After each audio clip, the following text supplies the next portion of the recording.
Over its 50-plus year history, Star Trek has employed many different fonts across its many incarnations. Several of them have random connections to things in pop culture.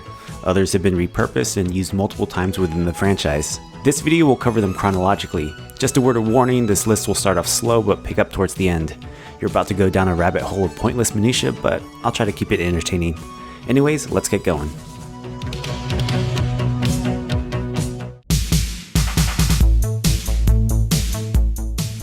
To start off, I may use the terms typeface and font interchangeably. Once upon a time, each had a distinct definition. These days, the two terms are used interchangeably, so that's what I'm going with. Here's the original series. It's iconic, but since it's the first font on this list, there isn't much context. It's a unique typeface designed specifically for the show. It'll come up again later in this video, so let's move on to Star Trek the Motion Picture. There are two typefaces used for this movie. The first is this one, which you probably already recognize. It would be modified and used many other times. It's now known as the Galaxy font. The second is this font used for the tagline, "The human adventure is just beginning." This may look familiar because it's been used in marketing for other significant sci-fi movies. It's a modification of the font used for the 2001 tagline, which incidentally also marketed itself as an adventure movie, though it's best known for its use in the original Star Wars trilogy marketing, and again much later with the movie subtitles for the third trilogy.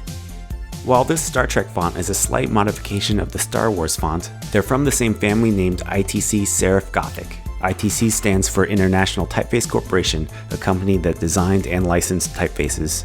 Anyway, this Serif Gothic font would be used for the taglines of every movie until the Undiscovered Country. This is most likely because all the Star Trek movie posters between the motion picture and The Final Frontier were designed by legendary artist Bob Peak. Outside of Star Trek, his other work includes posters for Superman and Apocalypse Now.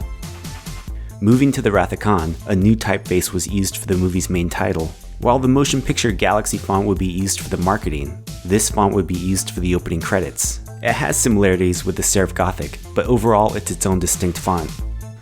This is the one and only time it would be used for the main credits of an original series Star Trek movie. But as with many of these fonts, it'll reappear in the series much later. The search for Spock would return to the Galaxy font, and this font would be used for the remainder of the original series movies. Though the film's opening credits would introduce yet another font, Handel Gothic, but after Star Trek 3, this font would be abandoned for the next decade. That gets us through the original series movies, now on to the next generation. A few new typefaces were introduced. You have this font for the cast and crew credits, and this Blade Runner-esque font for the title logo. This sort of bisected typeface was popular at the time. Within the show, the original series font would reappear as set decoration for the Enterprise's D's baby nursery. This is the first, but not the last time a Star Trek promotional art font would appear within the series' fictional narrative. Early versions of the Deep Space Nine title font would reuse the Next Generation title font. It's likely this was just a placeholder until they came up with something else. The first teaser used this font. The layout is similar to the Next Generation, with its offset star, then Trek, and a single line subtitle below. This logo would be dropped in favor of this one. It's virtually the same Galaxy font that was used for the original series movies. However, DS9 tweaked it slightly. The letters are now closed, whereas the original font employed a monorail motif with each letter being a continuous line. You can see how the A doesn't close here, and how the E is made up of two pieces. For the DS9 usage, those areas are fused. DS9 also revived the Star Trek 3 credit font Handel Gothic for its opening credits. This font would also appear within the narrative as the jersey logo for Cisco's Ball Club. There's a lot more to cover, but if you're enjoying the video so far, please consider subscribing. Go to hell. Or not. The Galaxy font would also be used for the Voyager title font.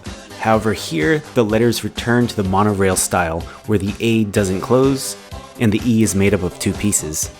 The Handel Gothic font is also carried over to the show's cast and crew credits. Now, on to the next-gen movies. Two new fonts debut here. First is this one, which was used for the promotional art. This font is from the Serpentine family, and would be used in the promo art for all of the next-gen movies. This font may look familiar because it's pretty generic. It's been used in Magnum P.I., Lethal Weapon, Babylon 5. Someone at Paramount Marketing must have noticed this, and most of the Pierce Brosnan Bond movies. though obviously it's most remembered for the Exterminator.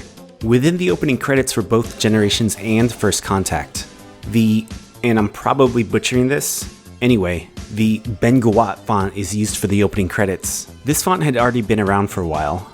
You cool kids might recognize it from its use on the Strange Ways Here We Come album cover. More recently, you may also recognize it from Stranger Things. For Insurrection, the opening credit font was switched again. Here, the Elan font is used. Just like the movie itself, it's pretty bland and a surprisingly odd choice for a Star Trek movie. For Nemesis, the Paramount marketing team couldn't decide which font they wanted to recycle, so they just used all of them. The Serpentine and Handel fonts return for the promo logo. Within the movie, the Exocet font is used for the credit title, only this E is flipped because, symbolism. Things get meta with Enterprise. The show logo uses the microgramma typeface. This is the first time it's been used for a Star Trek logo, but it's certainly not new to Star Trek. This typeface was first used back in the motion picture as the typeface for the ship hull registry, and it continues to be used on Discovery. This is probably the most recognizable typeface used by Star Trek. For over 40 years, the microgramma typeface has been a staple of pop culture. It's been used in 2001, Back to the Future, Casio, IMAX, Apollo 13, Radiohead. You get the idea. We finally hit the bottom of this rabbit hole. I'm wrapping up the video with the bad robot Star Trek movies. On the promo art, the original series typeface is pulled back into service. The opening credits, however, use a modified version. On the original series logo, this top left corner of the E is curved. Within the opening credits, this E has a pointed corner. This carries through with the promo art and opening credits for the next 2 Star Trek movies as well. Moving on to Beyond, this one has a nice nod to a previous Star Trek movie.